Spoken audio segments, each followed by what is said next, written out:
My ex-husband left me 6 months pregnant for his 24-years-old work wife, but now she left him for a rich neighbor, and he's sleeping in his car outside my house. I 32F need to get this off my chest. My ex-husband Johnny 35M left me when I was 6 months pregnant. For his coworker Kiren 24F, who he constantly referred to as his work wife, we met in college through mutual friends and dated for 3 years before getting married. We'd been married for 7 years and everything seemed perfect until I got pregnant. We had been trying for 2 years, going through fertility treatments and multiple disappointments. When it finally happened, I thought we would be the happiest couple in the world. Johnny and I both work in tech. Though at different companies, we bought our dream house 2 years ago and had been slowly renovating it room by room. Johnny always talked about wanting at least 3 kids and even had names picked out. He comes from a big family. His parents, Linda 58F and Robert 60M, 2 brothers, Mikey 38M and Chris 33M, and a sister, Amy 30F. I was especially close to Mike and his wife, Evelyn 36F, who struggled with infertility too. The first few months of pregnancy were amazing. Johnny went to every appointment, downloaded all the pregnancy apps, and even painted the nursery. Himself in a woodland theme he designed. He would talk to my belly every night and had already started a college fund. Then Kier joined his team at work as a new graduate hire. At first, I didn't think anything of it when he mentioned her. He said she was like a little sister to him and reminded him of Amy. But things started changing around my 4th month of pregnancy. Johnny began staying late at work almost every day, saying Kiren needed mentoring. There were more teen dinners than ever before, and I kept talking about how mature and intelligent Kiren was for her age. He started going to the gym with her during lunch breaks, because according to him, she was into the same fitness routine. He noticed he was texting constantly and would leave the room to take calls, something he never did before. Red flags started appearing everywhere. He missed 2 prenatal appointments, claiming he had important meetings that couldn't be rescheduled. He stopped talking to my belly and suggested we should wait to buy baby furniture, because we still had time. The college fund contributions stopped. He became irritated when I talked about the baby or asked him to help with preparations. Then one day I saw texts on his phone when he was in the shower. Kiren had texted him saying she couldn't wait to start their life together, and that she understood why he felt trapped. There were pictures of apartments they'd been looking at together. She called him baby and talked about how their age gap meant nothing when 2 souls were meant to be together. I felt my world crumbling as I scrolled through weeks of messages between them. I confronted him that night with screenshots I had taken. Instead of denying it or apologizing, he told me our marriage was suffocating him and my pregnancy made him realize he wasn't ready to be tied down. He said Kirsten made him feel young and free and that he had married too young without experiencing life. When I reminded him that he was the one who wanted kids so badly, he said he changed his mind and shouldn't be forced into fatherhood just because of one positive pregnancy test. The next day while I was at work, he packed his stuff and left. He didn't even leave a note. He took half the money from our jointed account and left all the baby stuff behind. I found out through Instagram that he moved in with Chiron to a luxury apartment downtown. He posted stories about finding his soulmate and true love, while completely ghosting all my messages about the prenatal appointments and birth plan. He even blocked me. On his phone, his parents tried to convince me that he was just going through a phase. Linda kept calling and texting saying Johnny was probably having a pre-baby panic attack. She suggested I should give him space to figure things out because the pregnancy was probably overwhelming him. She even had the nerve to tell me that men sometimes stray during pregnancy, but usually come back once the baby is born. My own parents were furious. My dad, a retired police officer, wanted to go to Johnny's workplace, but it stopped him. I didn't want any drama that could affect my pregnancy. I focused on my pregnancy and started building a life without Johnny. I got a promotion at work that allowed me to work from home 3 days a week.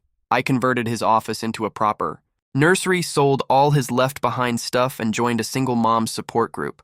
I also started swimming classes for pregnant women, which help with my stress levels. Johnny didn't contact me once during this time, but he kept posting about his amazing new life with Kirsten, trips to Hawaii, expensive restaurants, music festivals. Last week, Kirsten posted pictures with our neighbor Brad 45MN, who owns 3 car dealerships in the city. She tagged the location as Maldives with captions about finally being with a real man who can take care of her within hours. Johnny started calling me constantly from different numbers since I had him blocked. First he left voicemails saying Kiren was a mistake and he had been an idiot. Then he started showing up at my workplace, crying about how he threw away his real family for someone who never loved him. My coworkers had to call security twice to move him from the premises. Yesterday, he came to my house at 2 a.m. completely drunk. He was banging on my door crying about how he deserves another chance and that he always loved me. He said Kiren had been planning to leave him for Brad for months and was just using him as a stepping stone when I didn't let him. And he sat on my porch crying about how he couldn't believe she left him for a guy old enough to be her father. He threw up in my flower beds and kept shouting that he was sorry until my neighbors threatened to call the cops. I called his brother Mike to pick him up. Mike apologized for Johnny's behavior and told me the whole story. Kiren had moved all her stuff out while Johnny was at work, even taking some of his expensive electronics. She left him a note saying she never saw a future with someone, how would abandon their pregnant wife, and that Brad could give her the lifestyle she deserved. Apparently, she had been planning this move for weeks, slowly moving her important stuff to Brad's place while Johnny was at work. Johnny keeps texting from new numbers about wanting to be there for the baby and how he realizes family is everything. His mom called saying, I should be understanding because he's hurting and that the baby needs both parents. She suggested I let him move back in so we can work things out. Before the baby arrives, I blocked everyone except Mike because he's the only one who stood by me when Johnny left. Mike keeps me updated about Johnny's situation, but respects my boundaries. I'm due in 6 weeks and honestly feel nothing but disgust towards Johnny. The thought of him being at the hospital makes me sick. I've already decided to give the baby my last name and have told my lawyer to start working on full custody papers. Johnny made his choice when he abandoned his unborn child for someone who could give him excitement. I don't want my child growing up with a father who runs away when things get difficult or relies on his mommy to fix his mistakes. Update 1. I wish I had better news, but things have gotten so much worse since my last post. Everything started falling apart last Thursday at my prenatal appointment. I hadn't told anyone except sister about the appointment because I wanted to avoid drama somehow. Johnny showed up at the hospital right as my name was being called. I was sitting in the waiting room when he walked in with his mom, Linda. She was in her nurse uniform. Even though she works in a completely different department, Johnny tried to come into the examination room, saying he had a right to be there as the father. I told him to leave, but he kept getting closer, saying we needed to talk about our family. When I backed away, he grabbed my arm to stop me from leaving. I started having trouble breathing and felt like my heart was going to explode. The doctor saw what was happening and immediately called security. My blood pressure was so high, they had to keep me for observation. I spent 2 nights in the hospital while they monitored the baby during. This time I found out Linda had been giving Johnny updates about all my appointments. She used her position at the hospital to access my medical records and had been telling him which days I usually come for checkups. She even told him about my gestational diabetes test results before I got them. While I was in the hospital, Mike came to visit me. He looked really upset and said he needed to tell me something important. He had been helping Johnny clean out his apartment after Kirsten left and found Johnny's old iPad. Mike decided to check it just in case Johnny left any important work documents. What he found was much worse. There were texts between Johnny and Kiren going back to when they first found out about my pregnancy. They had been planning to leave since then. According to the texts, they waited until after we sold our old house because Johnny wanted a share of the money to start his new life with. Kiren, they even had a shared album called New Beginning with pictures of apartments they were looking at while I was still decorating the nursery. The worst part was finding Kirsten's private Instagram account. She had been posting about their plan for months, calling it Operation Freedom, and making fun of my pregnancy symptoms that Johnny would tell her about. The texts also showed Johnny had been lying about work meetings he and Kiren would go looking at apartments or furniture shopping during the times he was supposed to beat prenatal appointments with me. There were pictures of them picking out bedroom sets while I was at my anatomy skin alone.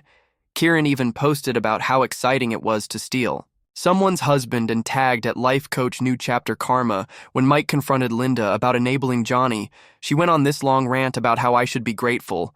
Johnny wants to come back instead of leaving me as a single mom, she said. Kirsten leaving him was karma, but now he deserves a second chance at being a father. She kept saying I was being cruel by not letting him be involved in the pregnancy. Mike showed her the texts about Johnny and Kiren planning everything, but she said they were probably fake or taken out of context. She even suggested Kiren might have hacked his iPad to make him look bad. The day after I got out of the hospital, Kiren started posting stories with Brad from their Maldives vacation in one video. She was wearing a diamond bracelet and wrote about how real man spoils his woman. She posted about dodging a bullet and finding someone who isn't scared of commitment. The worst part was when she tagged Johnny in a post, thanking him for showing her what she doesn't want in a man, someone who runs for responsibility and lets his mom fight his battles. My lawyer advised me to get a restraining order after the hospital incident. We had a hearing yesterday where the judge granted it immediately after seeing the hospital records and security footage. Johnny can't come within 100 FT of me or contact me except through our lawyers. He also can't send his family members to give me messages or try to contact me. At work, Linda completely lost it after their restraining order. She made this long Facebook post about cruel daughters-in-law keeping grandchildren away from loving families. She wrote about how this generation doesn't understand family values and how I was using my pregnancy to punish her sons. Several nurses from the hospital commented, supporting her, saying I was being heartless. The hospital administration saw the post and is now investigating her for accessing my medical records without authorization. Mike has been keeping me updated about everything happening on their side. He sent me screenshots of Kirsten's private stories where she's been bragging about how easy it was to manipulate Johnny. She said she never really wanted him but needed someone to pay her bills until she could get Brad's attention.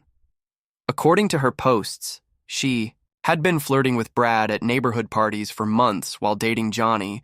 She even admitted to purposely running into Brad at the gym and local coffee shop while Johnny was at work.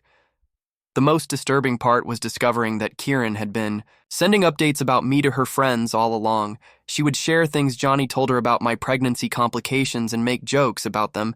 She even posted ultrasound pictures I had sent Johnny, making fun of how excited I was about becoming a mom. Her friends would comment telling her she was smart to find a man who knew what he wanted instead of settling for family life. Johnny's sister Amy reached out yesterday saying the whole family is falling apart because of this. Their dad hasn't spoken to Linda since finding out. She accessed my medical records. Chris and his wife canceled their annual family vacation because they don't want to be around. Amy said Linda keeps crying about how unfair everyone is being and that Johnny is threatening to move to another state because no one understands him. I'm just trying to stay calm for my baby. My doctor put me on modified bed rest after the hospital incident, and my sister has moved in temporarily to help out. My lawyer is adding all of this to custody case. She said Johnny's behavior and his mother's actions will help us get supervised visitation at most at this point. I don't even want him at the hospital when I deliver. I just want this nightmare to be over. Update 2. Johnny has completely lost it. My neighbors called the police last night because they saw him sleeping in his car outside my house. When the officers checked, they found empty alcohol bottles, takeout containers, and printed photos of me and him from sweating all over his car. Turns out, he's been doing this for days, but I couldn't prove it earlier. The police made him leave, but he came back an hour later with flowers crying on my lawn about giving him another chance. I found out about something even more disturbing today. I got a call from my insurance company about reviewing some changes to my policy from a few months ago. Turns out Johnny tried to remove me from our joint health insurance 3 weeks after he left me for Kiren. The company representative said they couldn't process it because of state laws protecting pregnant women. If they had processed it, I would have been stuck with massive medical bills right when I needed the coverage most. My lawyer is adding this to her custody case. Along with his stalking behavior, Mike has been staying at their parents' house to help deal with Johnny since he lost his apartment after Kirsten left. He found Johnny's old journal while cleaning, and what he discovered was shocking. Johnny had written detailed plans about avoiding child support by moving to another state with Kirsten. He even researched countries without extradition treaties and wrote about transferring his savings to offshore accounts. The journal entries got darker as they went on. He wrote about how he never wanted the baby and was relieved when Kiren offered him an escape. There were pages where he calculated how much child support would cost him and planned ways to hide his income. He even wrote about changing jobs to a lower-paying position so he wouldn't have to pay as much. The most disturbing part was his list of excuses to avoid visitation so he could travel with Kirsten. Instead, Johnny's dad found out about the journal yesterday. He came to my house crying and apologizing for defending Johnny all this time. He said he had no idea his son could be so calculating and selfish. He also revealed that Johnny had borrowed almost $50,000 from them, claiming he needed it for fertility treatments, but He actually spent it on trips and gifts for Kirsten. His dad already contacted his lawyer about adding this debt to their divorce settlement. The hospital investigation into Linda's breach of my medical privacy is getting serious. They found out she had been accessing records from other departments for months and even changed some of my appointment times to help Johnny run into me. She's been suspended pending a full investigation. Instead of apologizing, she's been telling everyone at church that I ruined her career and turned her family against her. Kiren reached out through a mutual friend today saying she wants to tell me everything about their relationship according to her. Johnny told her I trapped him with the pregnancy and that I was abusive. He said, I forced him into fertility treatments against his will and threatened to ruin his career if you left me when she found out the truth. From Brad, they apparently play golf with Mike.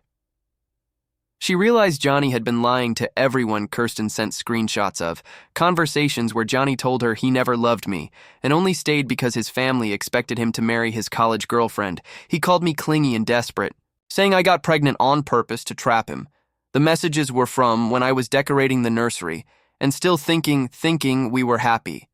She claims seeing these messages made her realize Johnny would do the same to her eventually, which is partly why she left him for Brad. Chris found Johnny on some dating apps yesterday where he's pretending to be single with no kids. He's using old pictures from when we were married and even cropped me out of our vacation photos when Chris confronted him. Johnny said he deserves a fresh start and shouldn't have to be defined by one mistake.